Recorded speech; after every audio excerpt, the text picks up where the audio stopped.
Welcome to Pappu's kitchen. நான் இன்றைக்கி பாப்பூஸ் கிச்சனில் ரொம்ப டேஸ்டியாக சாஃப்டாக இருக்கிற பன் தோசை தான் செய்ய போகிறேன். இது வெளியில் பார்க்குறதுக்கு கிறிஸ்பியாகவும் உள்ளுக்குள்ளே ரொம்ப சாஃப்டாகவும் இருக்கும். ஒரு தடவை நீங்கள் செஞ்சீங்கன்னா நீங்களே அடிக்கடி செய்வீங்க, அந்த அளவுக்கு டேஸ்டியாக இருக்கும். இது நீங்கள் பிரேக்ஃபாஸ்ட்டுக்கோ அல்லது டின்னருக்கோ எதுக்கு வேணாலும் எடுத்துக்கலாம். இது கூட தேங்காய் சட்னியோ தக்காளி சட்னியோ கார சட்னியோ வச்சு சாப்பிட்டிங்கன்னா செம்மையாக இருக்கும். நீங்களும் ட்ரை பண்ணி பாருங்கள். இப்போ நாம் இதை எப்படி பண்ணுறதுன்னு பார்க்கலாம். இது பண்ணுறதுக்கு நான் 2 கப் பச்சரிசி எடுத்திருக்கேன். அரிசி கடையில் வாங்கின பச்சரிசியோ அல்லது ரேஷன் கடையில் கொடுத்த பச்சரிசியோ எது வேணாலும் ஓகே. ஆனால் 2 கப் பச்சரிசி எடுத்துக்கிறோங்க. இது கூட 1/4 டீஸ்பூன் வெந்தயம் சேர்த்துக்கலாம். இப்போ இதை 2லேருந்து 3 தடவை தண்ணி ஊற்றி நல்லா அலசி எடுத்துக்கலாம். அதாவது இந்த அரிசியில் தண்ணி ஊற்றும் போது நல்லா கண்ணாடி மாதிரி தெரியணும், அந்த அளவுக்கு நல்லா கழுவி எடுத்துக்கலாம். அரிசியை நல்லா கழுவி எடுத்தாச்சு. இப்போ இதை ஊற வைக்க தேவையான அளவு தண்ணி சேர்த்துக்கலாம். இப்போ இதை ஒரு 5 மணி நேரம் ஊற வச்சு எடுத்துக்கலாம். 5 மணி நேரம் ஆச்சு. அரிசிலாம் நல்லா ஊறிடுச்சு. இப்போ நாம் இதை அரைச்சி எடுத்துக்கலாம். இப்போது ஒரு மிக்ஸி ஜார் எடுத்துக்கலாம். அதில் 1 கப் அவல், 1 கப் தேங்காய் துருவல், இது கூட நாம் ஊற வச்சு எடுத்து வச்சுருக்க அரிசி, இது எல்லாத்தையும் சேர்த்துட்டு இது அரைக்கிறதுக்கு இதுக்கு தேவையான அளவு தண்ணி சேர்த்துக்கலாம். அது நாம் அரிசி ஊற வச்ச தண்ணியவே சேர்த்துக்கலாம். சேர்த்து நல்லா நைஸாக அரைச்சி எடுத்துக்கலாம். இந்த மாதிரி இப்போ அரைச்சி எடுத்ததை நம்ம வேறு ஒரு பாத்திரத்துக்கு மாற்றிக்கலாம். நான் ஓரளவு தண்ணியாக தான் அரைச்சி எடுத்திருக்கேன். இப்போது இந்த மாவுக்கு தேவையான அளவு உப்பு சேர்த்துக்கலாம். நான் 1/2 ஸ்பூன் உப்பு சேர்த்துருக்கேன். உப்பு சேர்த்து கைனால் நல்லா கலந்து விட்டுக்கலாம். கைனால் கலக்கும்போது தான் மாவு நல்லா புளிக்க ஆரம்பிக்கும்.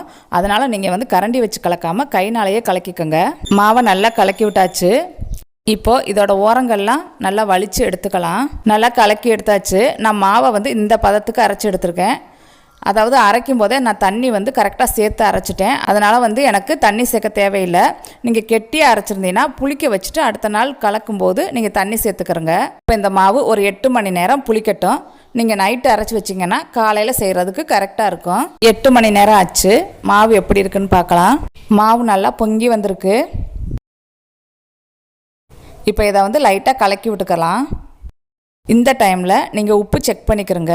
மாவு கெட்டியாக இருந்துச்சுன்னா கொஞ்சம் தண்ணி சேர்த்துக்கிறங்க. எனக்கு கரெக்டான கன்சிஸ்டன்சியில் இருக்குது, அதனால் நான் தண்ணி சேர்க்கலை. இந்த பதத்தில் இருந்தால் போதும். இப்போது இதுக்கு தேவையானதை தாளித்து எடுத்துக்கலாம். அதுக்கு ஒரு கடாயில் 1 டேபிள் ஸ்பூன் எண்ணெய் சேர்த்துக்கலாம். எண்ணெய் சூடான உடனே 1 டீஸ்பூன் உளுந்து, 1 டீஸ்பூன் கடுகு, 2 பச்சை மிளகாய் சின்ன சின்னதாக கட் பண்ணி எடுத்து வச்சுருக்கேன், அதையும் சேர்த்துக்கலாம். இது கூட 1 கொத்து கருவேப்பிலை கட் பண்ணி எடுத்து வச்சுருக்கிறதையும் சேர்த்துக்கலாம். சேர்த்து நல்லா வதக்கி விட்டுக்கலாம். இதெல்லாம் நல்லா வதங்கின உடனே நாம் அரைச்சி எடுத்து வச்சுருக்க மாவில் இதை சேர்த்துக்கலாம். சேர்த்துட்டு இதை நல்லா கலக்கி விட்டுறலாம். பன் தோசைக்கு மாவு ரெடி பண்ணியாச்சு. இப்போ நாம் செய்ய ஆரம்பிச்சிடலாம். அதுக்கு ஒரு ஆப்பச்சட்டி எடுத்துக்கலாம். ஆப்பச்சட்டியில் 1 டீஸ்பூன் தேங்காய் எண்ணெய் சேர்த்துக்கலாம். தேங்காய் எண்ணெய் சேர்த்தா நல்லா வாசனையாக இருக்கும். எண்ணெய் லைட்டாக சூடான உடனே நாம் கலக்கி எடுத்து வச்சுருக்க மாவில் ஒரு 1/2 கரண்டி மாவு இதில் சேர்த்துக்கிறேன். சின்ன கரண்டியாக இருந்தால் 2 கரண்டி சேர்த்துக்கிறேங்க. பெரிய கரண்டியாக இருந்தால் 1 கரண்டி சேர்த்துக்கிறேங்க.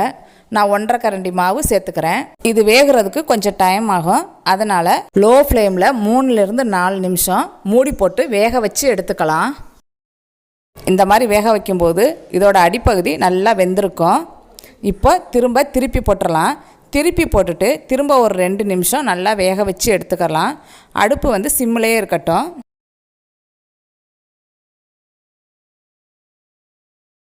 ரெண்டு நிமிஷம் கழித்து தோசை வெந்துருச்சான்னு ஒரு குச்சி வச்சு குத்தி பார்க்கலாம். குச்சியில் எதுவும் ஒட்டலைன்னா நாம் தோசையை எடுத்துக்கலாம். சப்போஸ் ஒட்டி இருந்துச்சுன்னா நீங்கள் இன்னும் கொஞ்சம் நேரம் அடுப்பில் வச்சுட்டு திரும்ப எடுத்துருங்க. நமக்கு தோசை வெந்துருச்சு, அதனால் நம்ம இதை எடுத்துக்கலாம். சூப்பரான டேஸ்டியான ஸ்பாஞ்சியான பன் தோசை ரெடி. இதே மாதிரியே மற்ற தோசையும் போட்டு எடுத்துக்கலாம். உங்களுக்கு இந்த வீடியோ பிடிச்சிருந்தா பாப்பூஸ் கிச்சனுக்கு லைக் பண்ணுங்கள், கமெண்ட் பண்ணுங்கள். வீடியோ பார்க்குற எல்லோரும் மறந்துடாமல் சப்ஸ்கிரைப் பண்ணுங்கள். Eat healthy, think better.